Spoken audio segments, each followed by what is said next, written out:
É muito importante a gente estar aqui numa audiência pública, que a gente está falando dos impactos que tem para a vida das mulheres atingidas.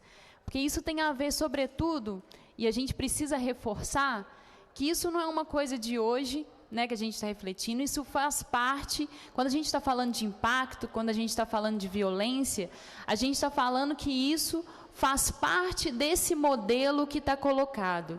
Esse modelo energético que está colocado é um modelo que traz junto consigo, né, a violência contra a mulher, que traz junto consigo a prostituição, que traz junto consigo a perda dos territórios, né, a perda das relações, né, de vizinhança, de familiaridade, que cada um tem, né, nos seus locais. Então, esse modelo é imbuído disso, assim, e é um modelo centrado na figura do masculino, né? Tipo assim, é pensado no trabalho para os homens, né? E não é à toa, né?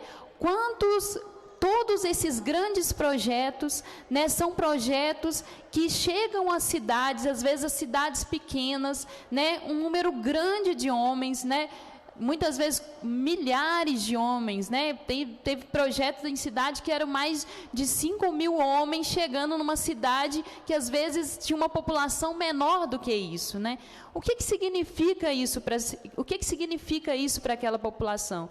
Então, além de perder esse espaço, que é o espaço do seu próprio território, né? E isso para as mulheres é algo bastante importante, né? Porque na medida que você está ali no seu lugar, na sua cidade, na sua comunidade, né? Você tem relações construídas, inclusive de solidariedade, né? Para o cuidado com os filhos, né? Para o cuidado da saúde com o outro que adoece, né? Para o cuidado, para dividir, inclusive, o trabalho, não é assim? Não é assim que nós mulheres fazemos, muitas vezes, né? Às vezes a gente não está dando conta ali, aí chama a vizinha ali, chama a comadre ali do lado para ajudar no trabalho, para ficar com o filho um pouquinho na hora que eu vou ali fazer outra coisa, não é assim? E quando vem esses grandes projetos, tiram justamente isso da gente, né? Tiram os nossos pés literalmente do chão, né? Porque a gente vai perdendo esses vínculos. De repente a gente vai para um outro lugar que não necessariamente vai ter aquelas mesmas pessoas, aqueles mesmos vínculos que a gente estabelecia. Então, é importante a gente fazer essa denúncia, inclusive, que esse projeto energético colocado para o nosso Estado, para o nosso país, é um projeto que traz em si esses elementos da violência, da desterritorialização, da perda das relações de solidariedade, né, que são extremamente importantes, assim. E, sobretudo, nessa questão da violência, as companheiras trouxeram aqui na mística, a Aline trouxe também, e é importante reforçar, né, há um aumento da violência contra as mulheres nesses lugares.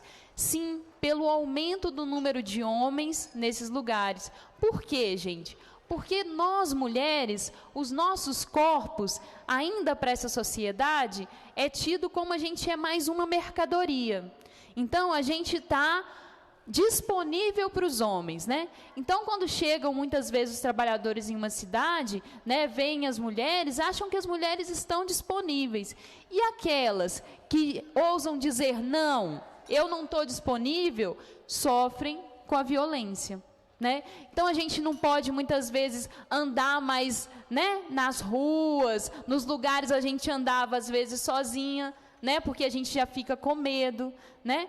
Isso não é uma coisa menor, né? É uma coisa que a gente precisa levar em conta, porque na hora que a gente está pensando, inclusive, políticas públicas para atingidas, a gente tem que pensar, então, qual que é a rede de enfrentamento à violência contra a mulher que vai ser construída nesse local, né? Quando a gente está pensando em política pública, a gente vai dizer qual que é o que é que vai ser construído enquanto política para possibilitar que nem as mulheres daquele lugar vão buscar saídas na prostituição, porque é isso que acontece. Não é só que vem mulheres de fora para se prostituírem naquele lugar. Muitas vezes, mulheres das próprias cidades veem como única saída, pela perda, inclusive, do lugar do seu trabalho. Muitas são agricultoras, tiram ali o seu sustento da terra e, com a barragem, com os grandes projetos, acabam se vendo sem aquele lugar de tirar sua própria sobrevivência. E aí vão para a prostituição como, às vezes, a única saída que tem. Né? Que política, então, a gente tem para garantir que essas mulheres não se coloquem nessa situação? Né? A gente precisa estar pensando nisso também. Uma outra coisa que vem com esses projetos é uma sobrecarga sobre as mulheres do trabalho doméstico e do trabalho de cuidados que já fazem. Né? A gente sabe que com esses projetos aumenta o adoecimento das pessoas, tanto um adoecimento de saúde mental, né? Porque as pessoas, tiradas do seu território, tiradas ali do seu meio de sobrevivência e da sua rede de solidariedade, começam também a ter problemas de cabeça mesmo, né? Porque você vai perdendo ali a sua perspectiva de referência. Então, aumenta também essa sobrecarga, porque quem vai cuidar dessas pessoas? Quem que fica ali no cotidiano cuidando de quem adoece? Quem é, gente? Sobretudo as mulheres, não é assim? Então, a gente também tem que levar em conta isso, essa sobrecarga de trabalho que aumenta para as mulheres. E aumenta também a sobrecarga porque, muitas vezes, por não ser acompanhado de um projeto que garanta educação, né, para os filhos, educação infantil, inclusive, né, que não garante saúde, acesso a serviço de saúde, e também não garante acesso aos bens comuns, que muitas vezes nas comunidades a gente tinha, né? Tipo assim, então a água às vezes ficava muito mais perto, né, de casa, né, para buscar, e aí na hora que você vai para um outro lugar, não tem nem a água encanada e nem o rio está perto mais, né? Ou no caso do Rio Doce, nem rio mais tem onde buscar água, né?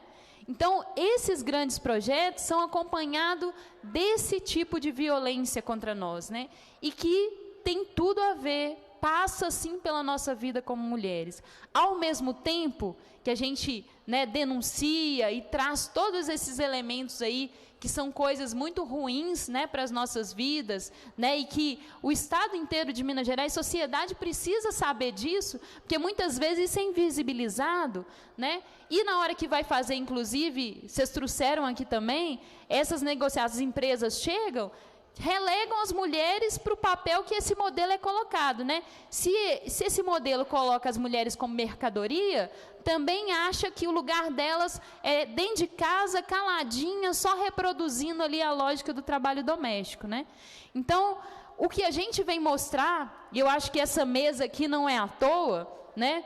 Tem lutadoras aqui, que a gente precisa, inclusive, construir uma rede de solidariedade e unidade entre as mulheres, entre os movimentos populares, sindicais, de juventude, porque é assim que a gente também dá resposta a esse modelo, né, que nos violenta, que nos massacra e que nos provoca tanta coisa ruim aí para as nossas vidas, né?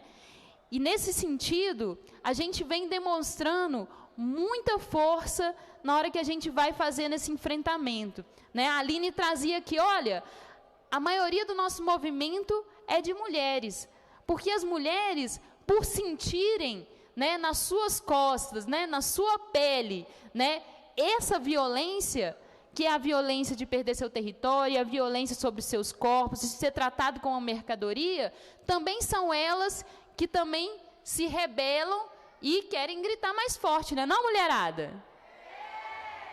E aí, nesse sentido da gente, inclusive, se unir e se fortalecer, eu queria que a gente cantasse junto um refrãozinho de uma música que diz que a gente não tem medo, mas a gente não tem medo porque a gente não anda só.